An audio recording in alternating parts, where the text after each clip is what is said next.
Puji nama Tuhan, kita mau masuk kepada firman pada hari ini. Kita akan bahas apa yang telah kita bahas minggu atau mungkin 2 bulan lalu kali, udah lama sekali ya. Mengenai predestinasi. Saya sudah memulainya, saya bicara mengenai apa yang bukan predestinasi, tapi saya di sesi sebelumnya nggak pernah memberitahu apa itu predestinasi. Karena memang saya ingin pertama-tama meluruskan pemahaman yang salah yang selama ini dianut oleh banyak orang tentang predestinasi. Ya, seperti saya sampaikan waktu itu, predestinasi itu adalah satu peristiwa atau definisinya adalah satu peristiwa terjadi karena sudah ditentukan demikian oleh Allah.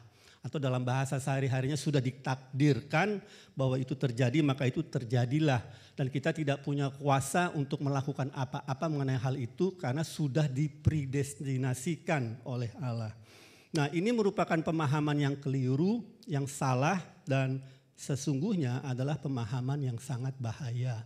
Namun sayangnya banyak sekali orang Kristen masih menganut pemahaman ini dalam kehidupannya.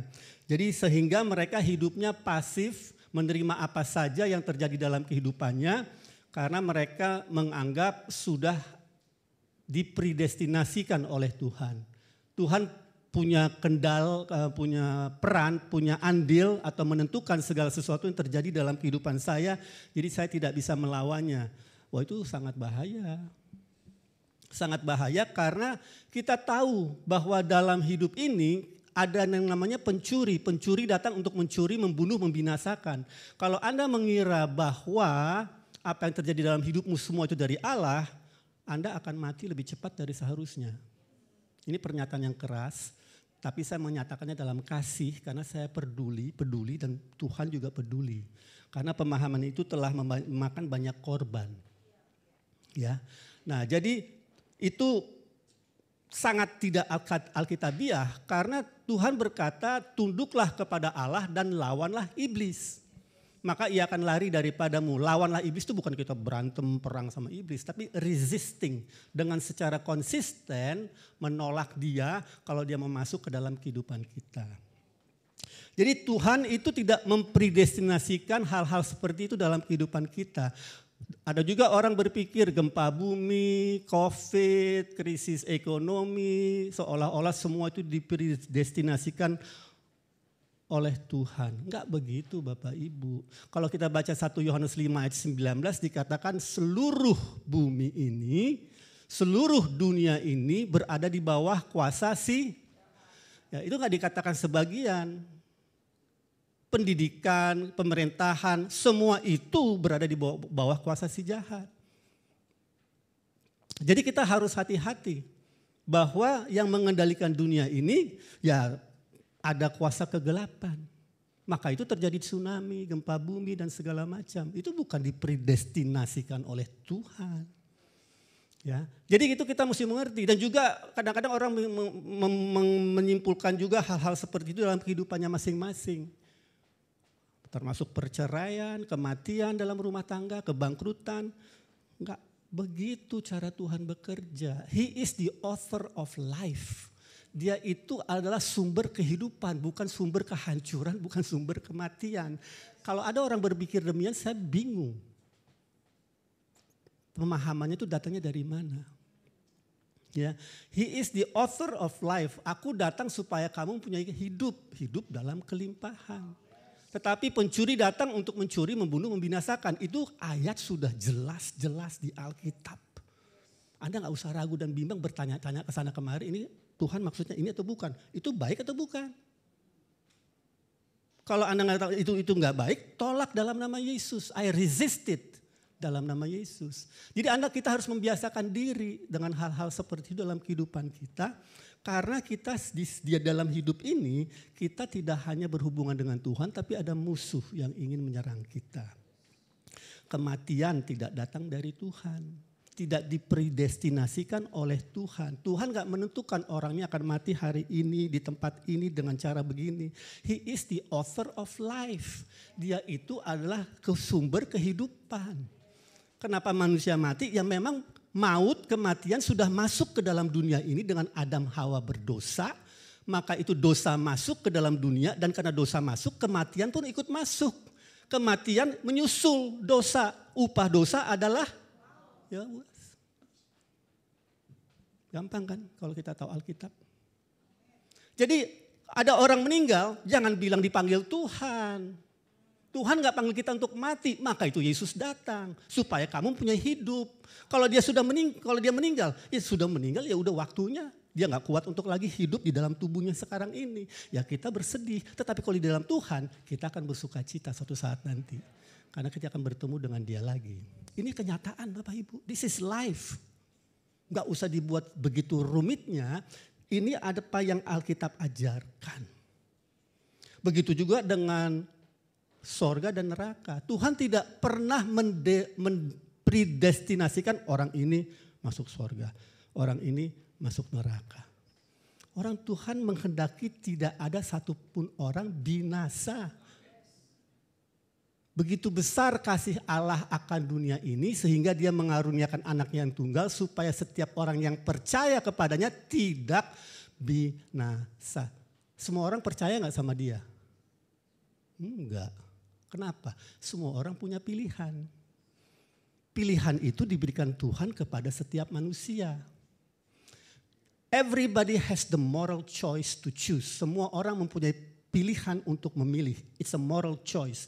Maka itu kita dijadikan serupa, segambar dengan Allah. Karena dia bisa memilih, dia kasih hak itu kepada kita untuk juga bisa memilih. Kalau itu dicabut dari kita udah gak serupa segambar dengan Allah. Paham Bapak Ibu? Jadi Tuhan memberikan itu kepada kita, hak untuk memilih. Dan dia berkata di Ulangan 30 ayat 19, pada hari ini aku panggil langit, bumi, semua menjadi saksi.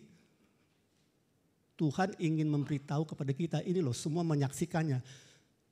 Aku perhadapan kepadamu kehidupan, kematian, berkat, kutuh. Kamu yang pilih, bukan Tuhan yang pilih. Kalau Anda mau miskin, silahkan. Tapi itu bukan pilihan Tuhan bagi hidupmu. It's your choice. Maka itu kalau Anda tidak mau miskin, tidak mau sakit, tidak mau terpuruk hidupmu, bangkit. And Jesus will help you. Tuhan akan membantu kita. Jangan menjalani hidup ini mengikuti arus sungai yang mengalir. Kalau Anda mengalir ikutin sungai, itu hanya ikan yang mati yang mengalir dan ikutin sungai. Ikan yang hidup melawan arus. Anda hidup kan? Anda harus lawan arus dunia ini. Ya, jadi ada hal-hal yang perlu diluruskan. Karena ini sudah masuk bahkan ke dalam kehidupan kekristenan, bahkan ke dalam gereja, masalah topik predestinasi ini. Jadi itu bukan kehendak Tuhan untuk mempredestinasikan sesuatu yang buruk di dalam kehidupan kita. Oke, udah saya gak mau ngomong lagi apa yang bukan predestinasi. Kalau masih ada juga yang bingung, ya nanti nonton lagi. Sekarang saya mau masuk ke dalam apa itu predestinasi? Karena ada di Alkitab, apa yang Tuhan predestinasikan? Karena ada. Dan bukan buruk, bukan jahat, sangat luar biasa. Nah itu yang kita perlu pelajari. Tapi untuk saya sampai ke sini, saya harus luruskan dulu yang bengkok-bengkok ini. Yang aneh-aneh ini. Nah, saya mulai dengan definisinya dulu dalam bahasa Yunani-nya atau kata ini dalam bahasa Yunani. Predestinasi, prorizo, atau sudah ditentukan sejak awal, sejak semula. Di seluruh Alkitab, Bapak Ibu, hanya ada 6 ayat yang bicara tentang predestinasi. Cuma 6. Dari 2 ayat yang 6 ini, satu berhubungan dengan hikmat yang sudah disediakan, itu terjemahan saya, dipredestinasikan tapi sebenarnya disediakan untuk anak-anaknya, itu bicara hikmat. Yang satu lagi bicara mengenai Tuhan Yesus yang sudah direncanakan untuk datang. Jadi artinya kalau kita mau bicara mengenai predestinasi yang ada hubungannya dengan kehidupan kita, cuma ada 4 ayat. Nah saya akan dalamin 4 ayat ini. Biar kita mengetahui apa yang Tuhan predestinasikan untuk Anda dan saya. Amin. Kita masuk ke Lukas. Masuk ke Efesus 1 di berikutnya. Ini 2 ayat, tapi saya nggak akan dalamin ini. Saya menerjemahkan ayat ini menggunakan kata saya sendiri dari King James. Karena kalau nggak diterjemahkan ulang, kita nggak nangkap maknanya. Efesus 1 ayat 5 berkata begini, Ia telah mempredestinasikan kita untuk diangkat menjadi anak-anaknya oleh Yesus Kristus. Sesuai dengan tujuan mulia dari kehendaknya. Itu predestinasi. Setiap orang dipredestinasikan untuk diangkat menjadi anak-anaknya. Itu baik atau buruk? Kedua, ayat 11 Efesus 1. Di dalam Dia kita juga telah memperoleh satu warisan yang telah dipredestinasikan menurut rencananya yang mengerjakan segala sesuatu menurut keputusan kehendaknya. Artinya dia ingin anak-anakku mempunyai warisan. Warisan apa?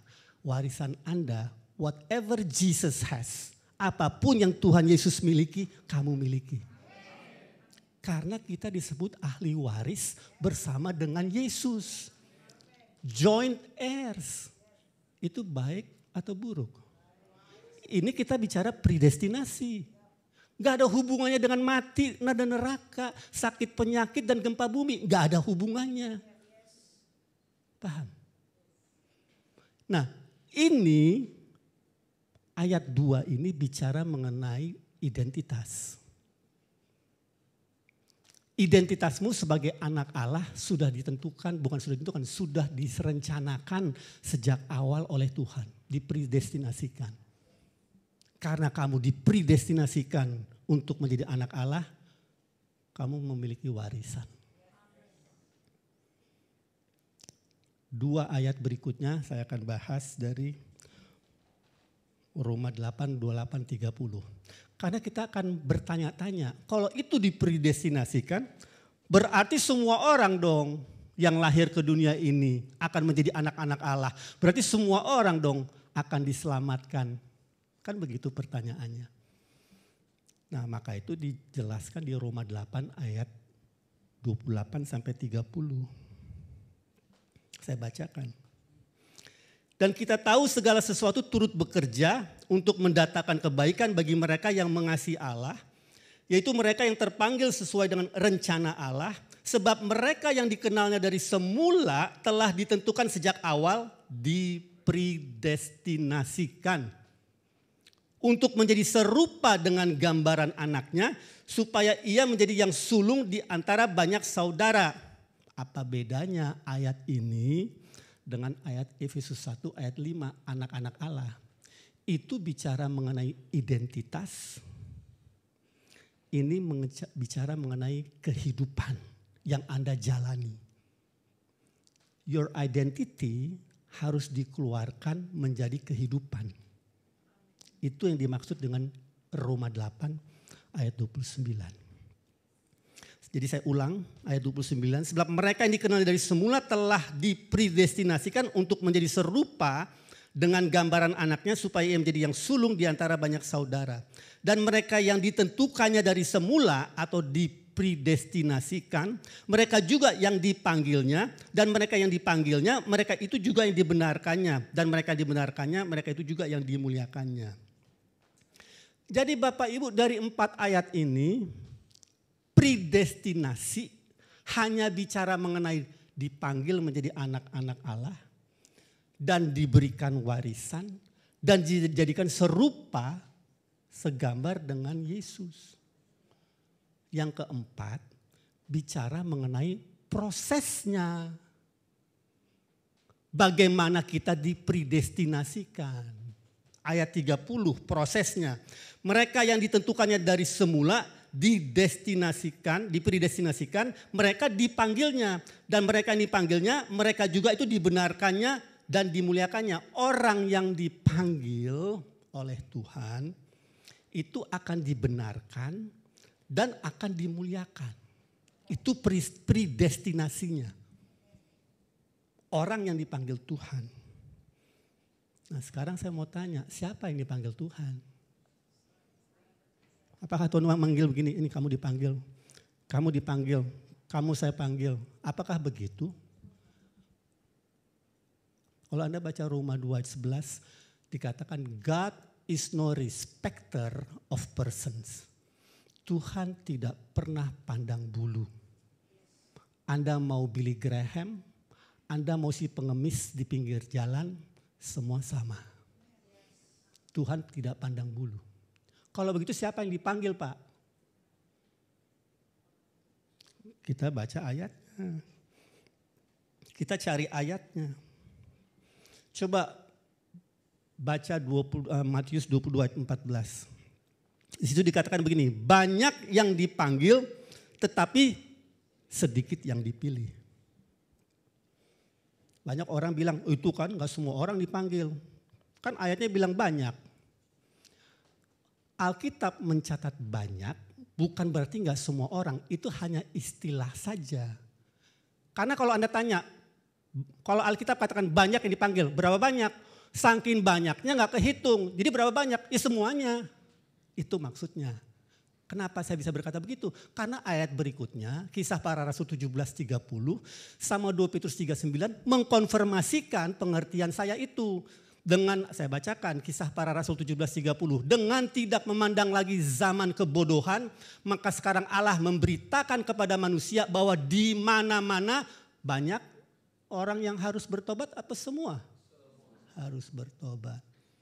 Tuhan gak manggil milih-milih, gak pilih-pilih orang. Semua harus bertobat. Karena dia begitu mengasihi manusia ciptaannya. 2 Petrus 3 ayat 9. Allah tidak ingin siapapun binasa. Jadi semua orang dipanggil Tuhan. Tapi siapa yang Tuhan pilih? Siapa yang Tuhan predestinasikan? Nah di sini masalahnya. Di mana kehendak Allah dan di mana kehendak manusia bertemu. Karena kehendak manusia gak pernah dicabut oleh Tuhan.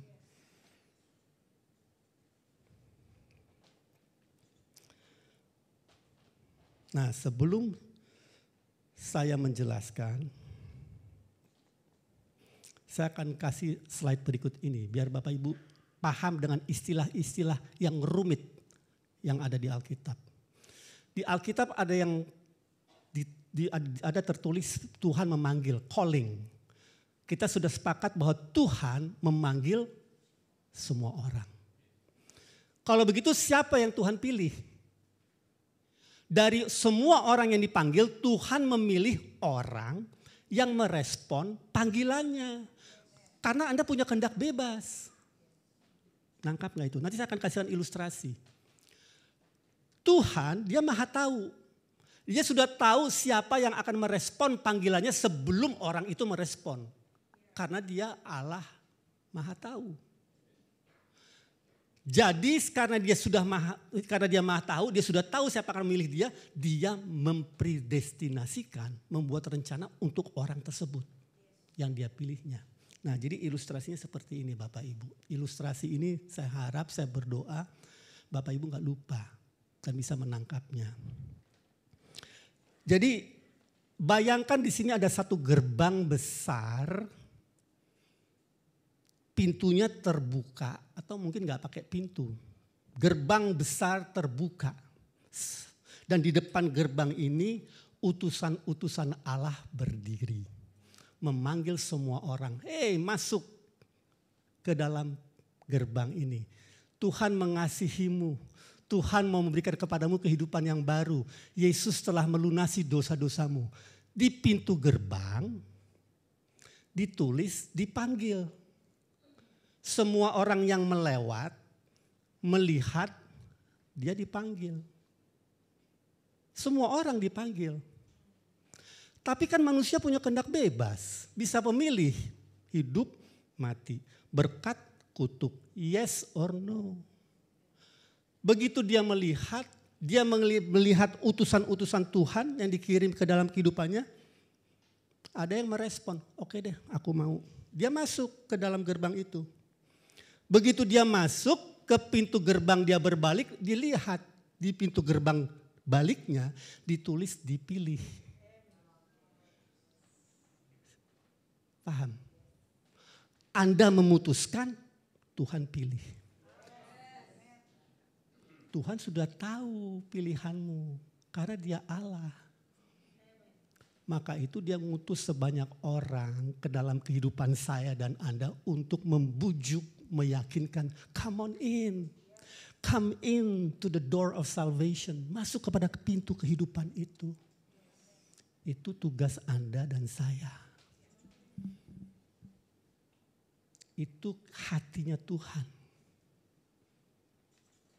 Jadi begitu mereka sudah masuk, mereka melihat dirinya dipilih Tuhan karena mereka memutuskan mau merespon. Untuk orang tersebut Tuhan punya rancangan luar biasa. Tapi dia sudah tahu siapa yang akan respon.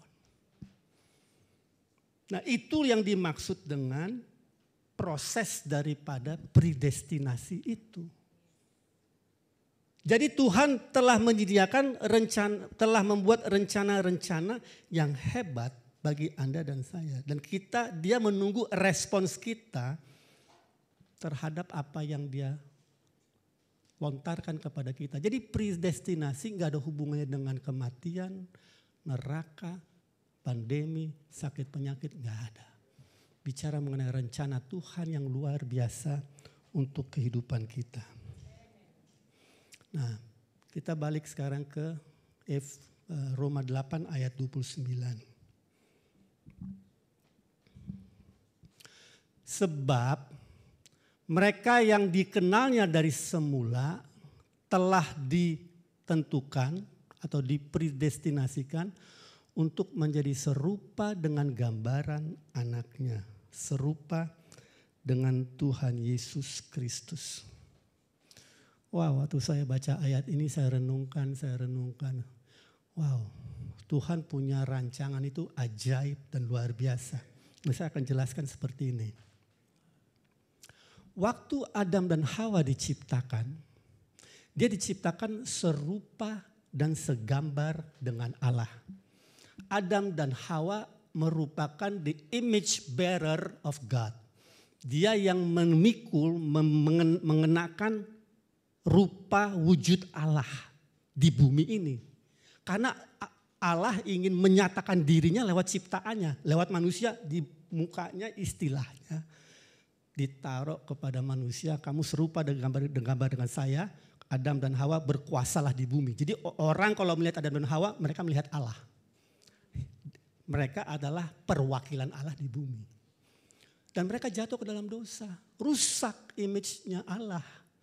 Mereka sudah tidak lagi menggambarkan Allah yang sesungguhnya. Maka itu setelah mereka jatuh ke dalam dosa, anak-anaknya Adam dan Hawa gak disebut lagi anak-anak Allah. Anak-anak Adam dan Hawa. Itu ditulis di kitab Kejadian 5. Jadi apa yang Tuhan lakukan?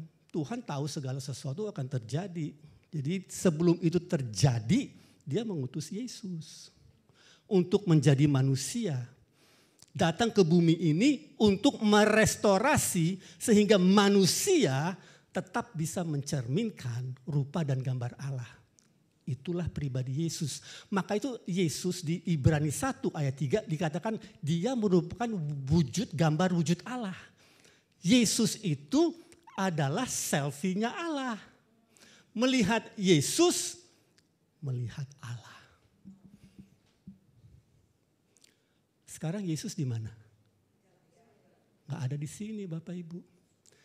Tuhan Yesus sebelum berangkat Dia bilang begini kepada murid-muridnya. Dan ini berlaku kepada Anda dan saya. Kamu akan melakukan pekerjaan-pekerjaan yang lebih besar daripada aku. Karena aku pergi ke Bapa. Otoritas, kuasa yang aku punya, kata Yesus, aku berikan kepada kamu. Lalu murid-muridnya diutus. Dan Dia pergi ke surga. Anda tahu Roma 8 ayat 29. yang tadi kita baca, coba ditampilkan. Sebab mereka yang dikenali dari semula telah ditentukan, dipredestinasikan untuk menjadi serupa dengan gambaran anaknya, bukan Allah. Jadi begini Bapak Ibu, Allah mengutus Yesus yang merupakan gambaran Allah. Dia selamatkan manusia, Tuhan Yesus bangkit, naik ke sorga, dia ngutus murid-muridnya, Anda dan saya. Sekarang kita lahir baru dimuridkan untuk menjadi selfie-nya Yesus. Paham gak? We are the image bearer of Jesus Christ.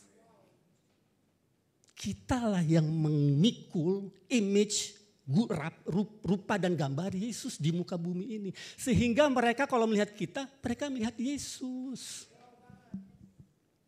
Ya Pak, saya kan perempuan. Ini gak bicara gender, ini bicara sifat. Buktinya mana? Kedengarannya sih teorinya bagus. Iya dong, kita punya ayat dong untuk mendukung apa yang saya sampaikan. Coba kita buka ayatnya. Matius 11, kisah para rasul, ini mesti ditayangkan di layar ayat ini. Kisah para rasul 11 ayat 19. Sementara itu banyak saudara-saudara telah tersebar karena penganiayaan yang timbul sesudah Stefanus dihukum mati. Mereka tersebar sampai ke Fenisia, Siprus dan Antioquia. Namun mereka memberitakan Injil kepada orang Yahudi saja. Ayat 20. Akan tetapi di antara mereka ada beberapa orang Siprus dan orang Kirene yang tiba di Antioquia dan berkata-kata juga kepada orang-orang Yunani dan memberitakan Injil bahwa Yesus adalah Tuhan. Ayat 21. Dan tangan Tuhan menyertai mereka dan sejumlah besar orang menjadi percaya dan berbalik kepada Tuhan. Banyak yang diselamatkan lahir baru. Nah sekarang kunci ayatnya 26. Kisah Rasul 11 ayat 26 berkata, mereka tinggal bersama-sama dengan jemaat itu 1 tahun lamanya sambil mengajar banyak orang. Di Antioquia lah murid-murid itu untuk pertama kalinya disebut Kristen. Kalau Anda baca kata Kristen di sini, dibilang ini Christ-like. Ini kayak Yesus Kristus murid-muridnya. Mereka itu menjadi selfie-nya Yesus. Dan tidak berubah rencana Allah untuk kita untuk menjadi selfie-nya Yesus.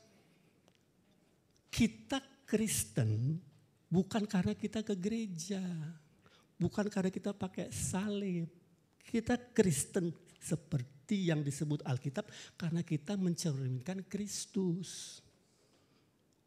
Itu artinya orang Kristen. Tapi semua ini telah tenggelam di dalam agama yang manusia ciptakan. Sehingga lunturlah maksud dan rencana Tuhan sejak awal. Paham Bapak Ibu? Jadi di sini bicara Roma 8:29 mengenai kehidupan kita. Mengenai Christ-like living. Efesus 1 bicara mengenai identitas kita. Itulah yang kita perlu keluarkan di dalam kehidupan sehari-hari. Apa yang ada di dalam diri kita. Identitas kita di dalam Kristus. Nah Bapak Ibu, prakteknya gimana Pak? Kita kan ngadepin banyak masalah, betul. Di perusahaan, di dalam keluarga, di dalam gereja, terjadi pertikaian, ada yang begini, ada yang begitu. Prakteknya gimana Pak?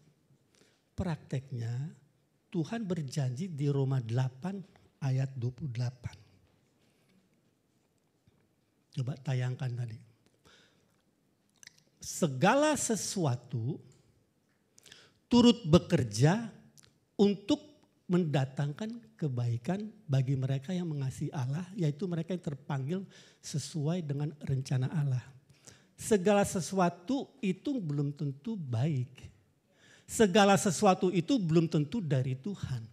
Tapi Tuhan berjanji dia akan mengerjakan semua itu untuk mendatangkan kebaikan bagi orang-orang yang mengerti rencana Allah bahwa dia adalah selfie-nya Kristus. Itu janji. Apa yang sedang terjadi dalam kehidupanmu sekarang, dia akan ubah untuk mendatangkan kebaikan. Sama seperti Yusuf dijual sebagai budak, dibuang ke sumur, masuk penjara, tetap aja gak bisa dihancurkan, gak bisa dilenyapkan. Karena merupakan selfie-nya Yesus, Anda dan saya. Jadi pergumulanmu yang sekarang ini, Anda gak perlu takut. Kalau Anda mengerti rencana Tuhan atas hidupmu dan Anda mengasihi Allah. Mengasihi Allah bagaimana Pak? Apakah kalau saya lagi pujian penyembahan harus nangis untuk menunjukkan saya mengasihi Allah? Enggak, mengasihi Allah di dalam perbuatan. Begitu besar kasih Allah akan dunia ini sehingga dia berkorban untuk kebaikan orang lain. Itu kasih. Agape, enggak menuntut upah. Nah, kemampuan Anda untuk mengasihi Allah dan mengasihi sesama sudah ada di dalam dirimu. Roma 5 ayat 5 berkata, for the love of God is shed abroad in our heart. Kasih Allah dicurahkan di dalam hati kita oleh Roh Kudus. You have it. Itu warisan juga. Jadi artinya semua yang kita sudah miliki enggak ada lagi kekurangannya. Yang kurang cuma satu, pengetahuan. Maka itu seperti tadi Pak Royanto sama Marta katakan, bergabunglah di Charis. Kita kirim formulirnya. Jadi sangat jelas apa yang Tuhan ingin sampaikan mengenai predestinasi. Jangan Anda terbawa arus dengan apa yang dunia luar katakan. Masih ada lagi hal-hal yang saya mau sampaikan, tapi nanti akan terlalu dalam. Jadi saya nggak mau lagi membahas mengenai predestinasi, sudah cukup. Sudah saya rasa Bapak Ibu sudah memahaminya, sudah tahu sekarang. Dan kalau ada hal-hal yang tidak baik yang terjadi dalam hidupmu, ingat Roma 8 ayat 28 sampai dengan 30. Anda dan saya adalah selfie-nya Kristus. Dia akan jaga, dia akan lindungi. Dia akan tuntun, dia akan bela hal-hal yang buruk, dia akan ubahkan untuk mendatangkan kebaikan. Amin. Mari kita satukan hati dalam doa. Bapa, kami mengucap syukur atas kebaikan Tuhan dalam kehidupan kami. Bahwa Engkau punya rancangan-rancangan yang hebat, yang luar biasa, yang mungkin kami baru tahu sebagian daripada itu. Tapi kami tidak mau berhenti belajar dan menerima pengetahuan-pengetahuan baru dari rancangan kasih-Mu yang begitu luar biasa atas kehidupan anak-anak-Mu. Bapak, terima kasih untuk pengertian ini yang akan menjadi fondasi yang kuat untuk kami melangkah maju ke depan. Bahwa apapun yang terjadi di dalam kehidupan kami karena kami mengasihi-Mu dan kami telah ditentukan untuk menjadi selfie-nya Kristus Yesus. Engkau akan mengubah setiap hal yang buruk untuk mendatangkan kebaikan. Dan kami sepakat akan melihat hal itu terjadi di dalam nama Tuhan Yesus Kristus. Dan kami akan terus memuji memuliakan Tuhan dalam kehidupan kami. Terima kasih Bapak, dalam nama Yesus Kristus kami ucap syukur. Haleluya.